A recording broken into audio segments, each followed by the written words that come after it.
Welcome to the Scaleup Valley podcast, where we bring the best tech leaders in the world to help you scale your business from 2 million to 100 million ARR. Today we have a very special guest. Her name is Anne Boden, the CEO of Starling Bank. And welcome to the show. Thank you very much for inviting me. What a pleasure. So we'd love to get to know more about yourself. We know that you have an amazing career across very large enterprise and kind of starting up a company from the scratch in the fintech industry, where you have a very good understanding. Was kind of a challenge. So how did you end up starting Starling Bank? Well, I was a computer scientist. I spent 30 odd years in traditional banking, working all over the world with big banks running their technology functions, operations functions, and also being front office. And after 35 years, I came to the conclusion that banking was broken and the best thing to do was start a brand new bank. So I quit my job to start Starling. That's amazing. And why Starling Bank? I think that every other industry had been transformed by technology. I'm a big believer in technology, and music had been transformed, shopping had been transformed, but nobody had actually transformed banking. And I knew that if we took all the best technology in the world and applied it to the banking problem, we'd have a very, very powerful transformation of the customer experience. So that was the start of Starling. Got it. And what's your dream for Starling Bank? So how do you like to see Starling Bank in 10 years? Well, we have 1 million customers and 1 billion on deposit, so we're growing very fast. But I see our future being far more international. We currently have a retail business and a business supporting small businesses. We have a banking as a service proposition, basically a SaaS banking service, where we support large organizations and small organizations, banks and fintechs around the world. But the next phase is to take those businesses and go across Europe. So in the UK at the moment, but Europe, here we come. Absolutely. That's an amazing vision. And let's go to some of the pillars that we always have on the show, namely the first one that we believe it's critical to scale, which is having the right team for each stage of growth. And especially for scale-ups who are growing such a fast pace, it's very difficult to celebrate and being grateful for the ones who helped us to get where we are today, and also understanding that we might need another kind of profiles to go to the next stage, to the next milestones of the business. So how do you work on your next version of a leadership team, and how do you react to this evolution of your leadership team to each stage of growth? An organization is as good as its people, and managing the people and growing the people and making sure we have the right people at the right time is so important. But in banking, it's rather special because each one of our positions has to be advised and maybe approved by the regulatory authorities. So I can't decide that is to meet somebody, to hire them and put them in position. I've also got to ask the regulator, and what the regulator believes is the best person for the job, and what the board think and what I think may all be different. And therefore, growing a management team in the banking environment is very different. I read all the books I can about growing management teams, and I have to adjust them and adjust my thinking to apply to the environment that we actually live in a bank. Absolutely. Very interesting point about this particular industry where Starling Bank is in. And another point that we discuss a lot is really not becoming our own enemies and the bottleneck of growth. We always discuss about our own teams, but what about ourselves? Sometimes we are our most important enemies in achieving next and going to the next stage of our careers and of our impact. So how do you kind of assure that you are growing quicker than Starling Bank itself? I think the important thing is that I sometimes say that I am actually Starling is growing to a level where I feel much more comfortable. You know, my career is very, very different to a traditional startup founder. I started in the early 80s, and through the 80s and the 90s and the and subsequent years, my team's got bigger and bigger. So, you know, I've run £1 billion budgets, and I've had 10,000 people working for me. And then I gave it all up to be a startup founder. And it was just me and one person. I had to make the coffee, and that was shocking. Being on your own without all the security blankets of a structure, of people, of how things are done in a big organization. It was one big shock. And now, as Starling is growing and growing, I very much hope that at the end of this journey, Starling doesn't look like an HSBC or a Barclays, because I think how we change and how we manage companies is very, very different from what I experienced in my previous career. I'm very, very proud that we're a engineering-led tech startup culture. And we're not an old-fashioned bank. Right. And it's a very good point, understanding in what stage of growth we are in. So to give some extra context to our community, so what is the head count of Starling, funding rounds, stage of growth? So where are you in? We've about 800, 900 people. We have 1 million customers.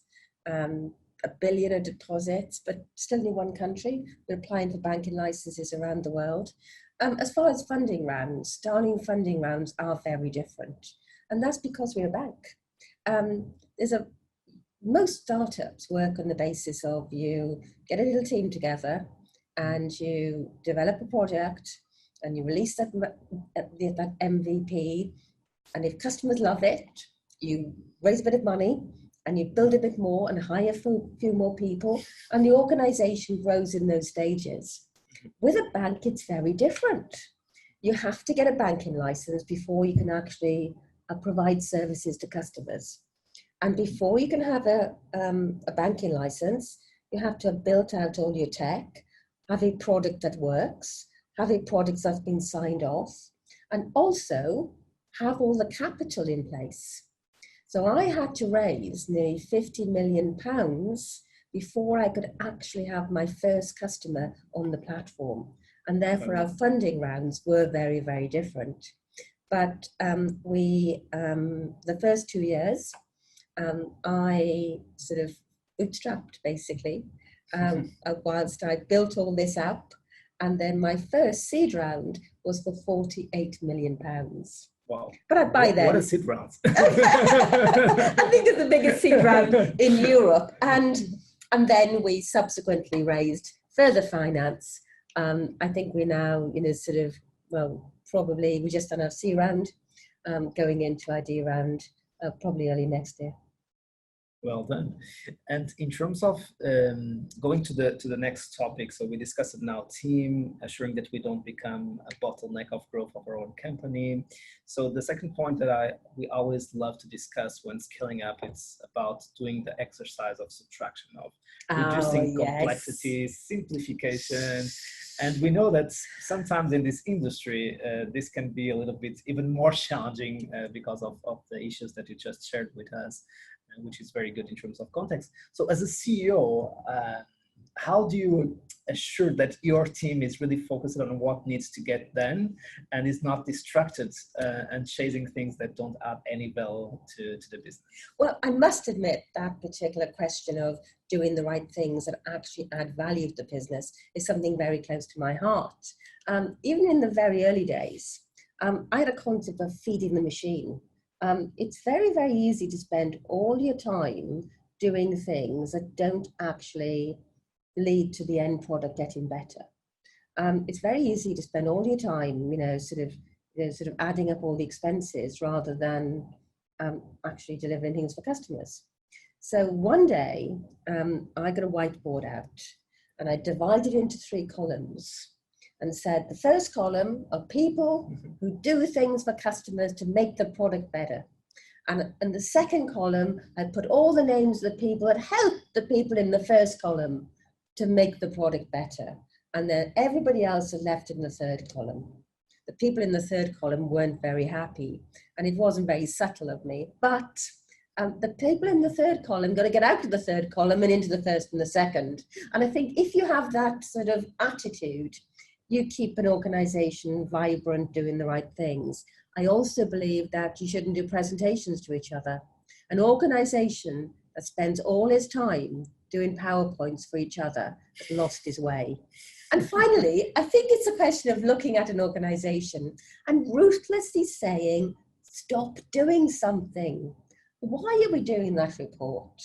You can ask any CEO, go into any organization and ask them, how many reports do you get a week? And then say, how many of those reports do you actually read? Okay, and if you don't read, sort of cancel those reports, because somebody out there is spending their time preparing them and it's wasting energy in the organization. Stop doing things you don't need. Cross things out. Focus on what matters. And in terms of your building blocks, so the way you think, your framework of thoughts, so what are the main pillars of strategy? So is it about geos? Is it about segments? Is it about, so how do you structure your thought process in order to achieve to your vision in the long term? So how do you align this short term, mid term, and long term? And what are the variables that you use? I think the important thing is to segment the problem. And building an organization like a bank is very, very complex. And therefore, you have to be very focused on doing things that matter at that particular stage in your development. We at the moment are working on a more complex asset strategy, where we're doing more complex lending, where we are building up a portfolio of investable securities. Those are the things we're doing now. But if I spent my time 2 years ago focusing on those issues, we wouldn't have got the things done that we'd needed at that particular point in time. So the story of Starling was get the banking license, build out the tech, build the customer base, and then is actually make sure that we get that customer base profitable. And then as we're doing that, start working on our geographic strategy. One step at a time and keep people focused. Going off in too many different directions is not a good idea. Got it. Very good point, and I love your matrix. Thanks for sharing it about the products and having people helping those adding value for the products to your customers. It's a really good one. We in some of the tools that we use also the call phase, which is part of the book Scaling Up of Gordon Arnish, and accountability is a critical ingredient of that. And really, I always say, just erase all the column about the functions and define what is important for you, and then ensure that you have someone accountable for each piece of your strategy on that piece of paper. So very good one. And let's go for execution. So if we have the right team, the right people on the right places or seats, and focused on the right things, how do you make them happen? So how do you inspire execution? Nowadays, everyone in the tech industry is preaching about the importance of the dailies, the one-on-ones, the weeklies, the monthlies, the quarterlies, the annuals, rhythms, the all ends. So what are the rhythms that are special for you that helps you to become more effective as a CEO, more inspiring, and ensures that everyone is on the same page? Is there any particular one, like executive? Yeah, we have a very formal governance process here. We're a regulated bank, so obviously we have a monthly board meeting, and we have various subcommittees reporting into the board, and those subcommittees are aligned with executive committees. For example, we have executive risk committees, we have the bank risk committee, and the bank risk committee report to the board. But you have those regular reporting and monitoring functions. But the danger is that you let these committees be the heartbeat of the organization. The pace must be something different. We at Starling have executive team meetings on a Tuesday and on a Thursday, twice a week. where we get together to talk about what's going into the organization. And those are quite informal meetings where each of us will contribute our input into a topic. I think then the other regular heartbeat pace of the organization is constantly being able to deliver new function to customers. We're a very customer-focused organization. So what really matters is releasing features to customers. And therefore, the whole of organization gets together around that regular release of features. And that's far more important than the regular meeting of a governance body, because one controls and monitors and the other drives. We listen to customers, we respond to customers. The regular cadence of the organization is all around those releases. Got it.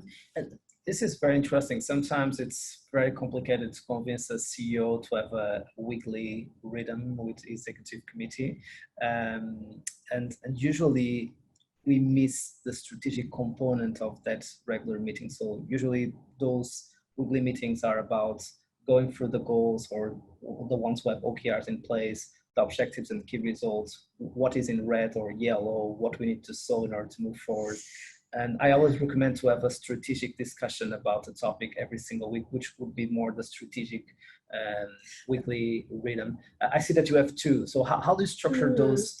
Yeah, and I think the big strategic thinking for me is my Sunday email to the board. Once a month, on the Sunday before the board meeting, I write a long email to the board. Awesome. With all the issues that are going through my head, the big strategic issues.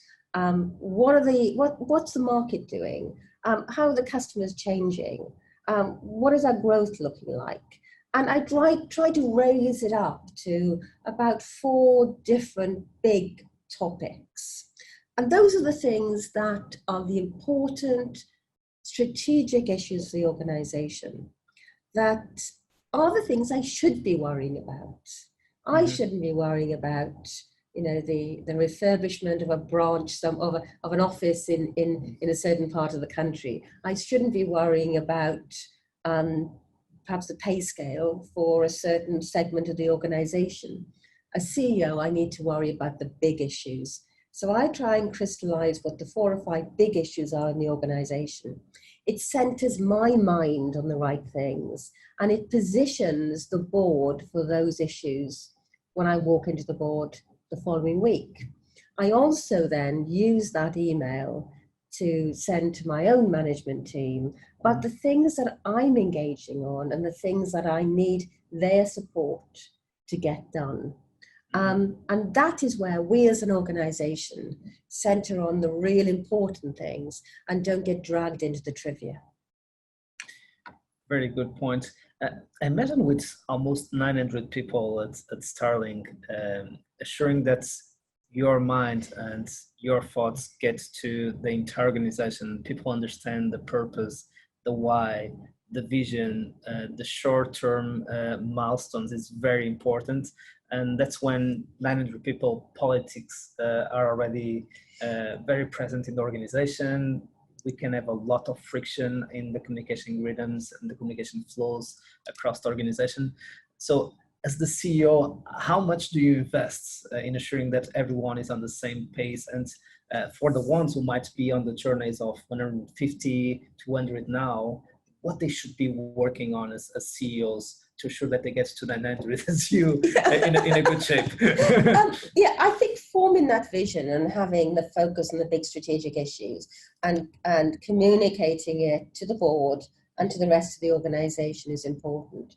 And you have to allow your own people, your direct reports, to communicate that to the rest of the organization.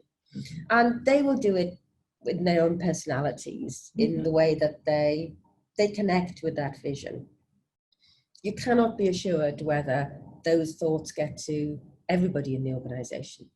But we are very open here. Everything gets discussed in Slack. I'm a member of, a lot of Slack channels. I think I have a reasonably good view or what's going on. But who do I know? But it's so I spend quite a lot of time in the evenings, traveling home, whatever, finding out what people are saying about things in various Slack channels that give me a sense of whether those messages are actually getting to the rest of the organization. And sometimes you have to correct, sometimes you have to change the language. But isn't it exciting that we're in a world where we can convey these messages? I am in a very, very privileged position. When I started my career, we didn't have these tools. Organizations weren't like this. And I'm embracing everything I can to figure out how we can run organizations in better ways. And the question about how we convey those messages is important, but also how we check whether those messages are landing. And we use tools to actually sense check, test the temperature at different parts of the organization to see if all our people are feeling the same way I do. Starling's very, very important to me. I live and breathe Starling. But I want to make sure that everybody in the organization has the right relationship with the organization and can take as much as they can and enjoy the experience. It's a very interesting point, and something that we cover very few times in the show. And I was listening to you, and I was observing your first of all your energy, and world-class CEOs have high energy. So congrats, congrats for that. The enthusiasm, of course, this is very natural for founders. But there are a set of habits of a growth mindset and a winning mindset, and I'm sure that during this journey at Starling, as you were saying, also coming from a very different size of companies that you've been serving, you needed to work a lot on your own mindset and face very tough challenges. And I imagine that you are facing more and more difficult challenges. And this is good for the ones who are listening. It doesn't get easier. It gets more complicated as we scale, but hopefully we are being also more capable with more people to help us going through the journey. So how do you stay in a sane state going through all this growth as a human being, now more the human side of the CEO of Starling? I think you have to enjoy it. If you don't enjoy it, you shouldn't be doing it. Organizations, I think a CEO and anybody working for an organization has a relationship with that organization. And it has to be two-way. You have to give a lot to the organization, and you also have to take a lot. The learnings I get from Starling are enormous. I get a lot. It's the opportunity of working with the brightest people in the world on great technology to do things in a different way that actually creates a better world. And that's fantastic. And that's exciting, but it's also draining. What it takes out of you to deliver that every day is exhausting. And I read a lot. I read a lot of management books. I read a lot of startup books. I write about what I feel about the industry. And that for me is hugely energizing. When I read about other founders and the ups and downs, I realize that there have been near-death experiences of other organizations. Right. I realize that the startup world, the tech world, has certain patterns. And I can learn from those patterns and use them at Starling and make Starling better. This is a very good one, and kind of going a little bit more out of the script here, because I found that this is really important, and I feel during the podcast that you were open to have this conversation, which is also in my own job of working with CEOs and leadership teams. Usually they are facing a lot of pressure in terms of the growth that is expected from the clients, from the board, from everyone in the company, from the proper team. And it's very easy to start have our energy getting drained by the problems of our clients. You are also the coach of your own team, and I assume that they bring more and more difficult problems nowadays. We all know that we want people that bring solutions to problems, but at the same time, they also have their own very big problems that they want to have someone to talk to, and usually they will come to you, and sometimes because they believe that you might be the person that will help out solve that very big problem. But at a certain point, you also ask yourself, what hell is my life? Because every single time I have so many problems on my table. So you need to be really, really positive. So how do you ensure that you stay stable and you help and you don't lose your grateful mindset, your winning mindset, and become much more realistic, pessimistic, cynic about life? Yeah, I think it's very important to look after yourself. I think that you have to be very analytical about what you're getting out of a conversation. A direct report can come in and you can have a chat. You have to be very, very honest with yourself for the reason for that conversation. Is it that the CEO is enjoying the company of one of the great team members? And that's an easy conversation with the CEO, and that person is taking more and more time because he's very comfortable, it's very reassuring for both sides, and it's enjoyable. But should you be spending so much time in that mode? Should you be spending more time having the difficult conversations, solving difficult problems? Now, I don't think CEOs should have a horrible day each and every day having difficult conversations. You need to actually look after yourself, and you look after yourself by reflection, and you look after yourself by writing emails to yourself about what's going on in your head. And you also look after yourself by having pleasurable social experiences with the team you work at with. And those sorts of things are important. Balance is very important. I think CEOs need to be nice to themselves and not horrible to themselves all the time.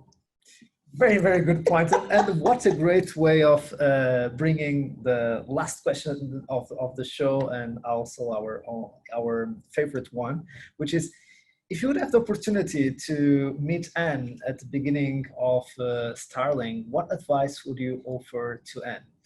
Not to yourself, to Anne at that time. If I go back to 2014 when I started Starling, I asked somebody, what advice would you give me? And that person said to me, never give up. Whatever happens, never give up and you'll get there. And I followed that advice. But what should I have known? What should somebody have told me? I think that looking back, I spent a lot of time and effort pursuing initiatives and conversations that were never going to get me anywhere. I wish I had that knowledge up front, but you only get that knowledge by going through the process. I think I was very naive in the beginning. But if I'd known a lot and known more, I probably wouldn't have started. So looking back, I probably had just the right amount of knowledge and just the right amount of optimism to make Starling a success. And what a great way. Thank you so much, Anne, for making your time to share your experience with the community. Thank you very much. And to our community, thanks for being on that side. We are always looking to hear your feedback. Just write me at mike@scaleupvalley.com, and we keep here to help you scale from 2 million to 100 million ARR. See you soon and keep scaling.